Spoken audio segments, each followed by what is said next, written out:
આવતીકાલે એટલે કે 9 સપ્ટેમ્બરના રોજ નવા ઉપરાષ્ટ્રપતિની ચૂંટણી થવાની છે। વર્તમાન ઉપરાષ્ટ્રપતિ જગદીપ ધનખડે તેમનો કાર્યકાળ પૂરો થાય તે પહેલા જ અચાનક રાજીનામું આપીને બધાને ચોંકાવી દીધું। 1950માં જ્યારે બંધારણ બન્યું ત્યારે ઉપરાષ્ટ્રપતિનું પદ નક્કી થયું। તો રાષ્ટ્રપતિની ગેરહાજરીમાં ચાર્જ સંભાળવાનો અને રાજ્યસભાના અધ્યક્ષ બનવાનો છે।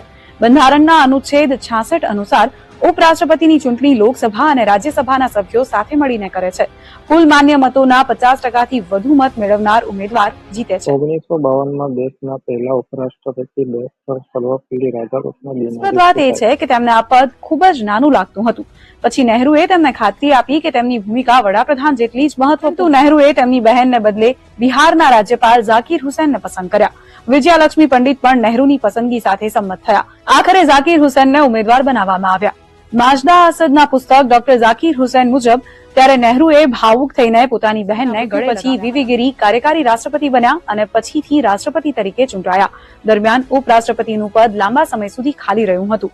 ઇતિહાસમાં આવું 6 વખત બન્યું છે, જેમ કે 1987, 1992, 1997, 2002, 2007 અને હવે 2025માં ઉપરાષ્ટ્રપતિનું પદ ખાલી। 1977માં રાષ્ટ્રપતિ ફખરુદ્દીન અલી અહેમદના મૃત્યુ પછી ઉપરાષ્ટ્રપતિ બીડી જત્તી કાર્યકારી રાષ્ટ્રપતિ બન્યા। કટોકટીનો અંત આવ્યો।